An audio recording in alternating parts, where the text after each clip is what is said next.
હવે આપણે આ વિડીયોમાં જોશું કે સેલ્સ ઓર્ડર સેલ્સમેન અથવા એડમિન એટલે કે મેઇન સ્ટોકિસ્ટ કઈ રીતે કરી શકશે એપ્લિકેશનમાંથી. તો આપણે લોગિન થઈ જશું એટલે અહીંયા સેલ્સ ઓર્ડરનો ઓપ્શન આવશે. અહીંયા સેલ્સ ઓર્ડર પર ક્લિક કરશું એટલે અહીંયા આપણે સૌ પહેલાં સ્ટોકિસ્ટ સિલેક્ટ કરી લેવાનો છે. અહીંયા પાર્ટી, જે પાર્ટીનો ઓર્ડર હોય એ પાર્ટી સિલેક્ટ કરી લેવાની. ફોર એક્ઝામ્પલ કોઈ પણ લઈ લઈએ. પછી અહીંયા પ્રોડક્ટ, અહીં પ્રોડક્ટ સર્ચ કરશું એટલે આ રીતના કલર્સમાં પ્રોડક્ટ આવશે. કલરના કોડ એ રીતે છે કે જો ફૂલ સ્ટોક હશે તો ગ્રીન કલર, 10ની અંદરનો સ્ટોક હશે તો બ્લુ કલર છે, અને રેડ કલર મતલબ સ્ટોક અવેલેબલ નથી. આની અંદર અહીંયા પ્રોડક્ટનું નામ આવી જશે, અહીંયા સ્ટોક આવી જશે, કઈ સ્ટોકિસ્ટની પ્રોડક્ટ છે તે આવી જશે, પેકિંગ આવી જશે, શું પીટીઆર રેટ છે તે આવશે, એમઆરપી આવશે, કંપનીનું નામ આવશે. પ્લસ આ રીતના બટન્સ છે. ધારો કે તમારે ટેલમી કોન 20 અને 40 બંનેના બે ક્વોન્ટિટીના ઓર્ડર કરવા છે તો તમે આ રીતે પણ કરી શકો છો. અહીંયા પ્લસ ઉપર ક્લિક કરીને માઇનસ કરીને પણ કરી શકો છો. આ રીતે બે ક્વોન્ટિટી એડ કરશો અને કોઈ પણ એક જગ્યા ઉપર ક્લિક કરશો એટલે આ રીતે એડ થઈ જશે. અથવા બીજી રીતે પણ ધારો કે ક્વોન્ટિટી ડાયરેક્ટ સીધી એન્ટર કરી દેવી છે તો અહીંયા વચ્ચે આ મિડલ છે, મિડલમાં અહીંયા તમે ધારો કે 10 ક્વોન્ટિટી એન્ટર કરશો તો આ રીતે પણ તમે કરી શકો. એટલે ફોર એક્ઝામ્પલ એસીલોક 150ના 10 ક્વોન્ટિટીનો ઓર્ડર છે અને સાથે એસીલોક ઇન્જેક્શન 2 ml ના 5 છે.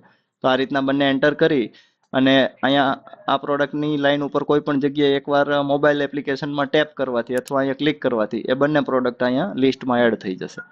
તો આ રીતના તમે જેટલી પ્રોડક્ટ્સ હોય એ એડ કરતું જવાનું છે. અહીંયા કંઈ રિમાર્ક લખવી હોય તો રિમાર્ક, અને પછી અહીંયા કન્ફર્મ કરશો એટલે ઓર્ડર સેવ થઈ જશે.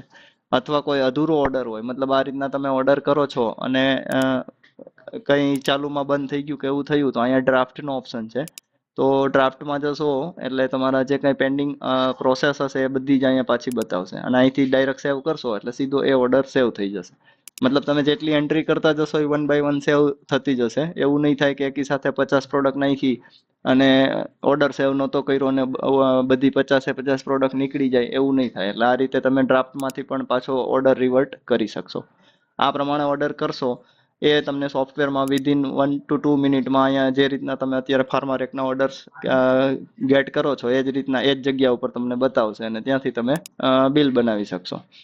અહીંયા ઓર્ડર હિસ્ટ્રીનો ઓપ્શન છે. ઓર્ડર હિસ્ટ્રી ઉપર ક્લિક કરશો એટલે આ રીતના હિસ્ટ્રી બતાવશે તમને, જેમાં અહીંયા સ્ટેટસ છે આ પેન્ડિંગ, મતલબ હજી ઓર્ડર કરેલો છે પણ કંઈ રિસ્પોન્સ નથી સ્ટોકિસ્ટ સાઇડથી.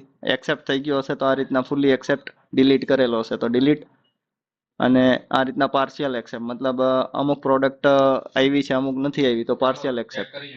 કોઈ પણ ઓર્ડરના સ્ટેટસ ઉપર ક્લિક કરશો એટલે તમને આ રીતના આખું લિસ્ટ બતાવી દેશે કે એ પ્રોડક્ટ ઈ ઓર્ડરમાં કઈ પ્રોડક્ટ હતી અને કદાચ શોર્ટેજ હશે ઇન કેસ તો કઈ પ્રોડક્ટની કેટલી ક્વોન્ટિટી શોર્ટ છે. તો આ રીતે તમે સેલ્સ ઓર્ડર અહીંથી કરી શકો. તમારા જે કંઈ ઓર્ડર છે એ હિસ્ટ્રી અહીંથી જોઈ શકો. આ હિસ્ટ્રીમાં એવું છે કે એડમિન પેનલમાં તમને તમારા બધા જ મતલબ તમારા જેટલા ઓર્ડર હશે એ બધા તમને બતાવશે. જ્યારે સેલ્સમેન ઓર્ડર લેતા હશે તો એને માત્ર જે તે સેલ્સમેનના ઓર્ડર બતાવશે. એટલે આ રીતે તમે અહીંથી ઓર્ડર કરી શકો છો.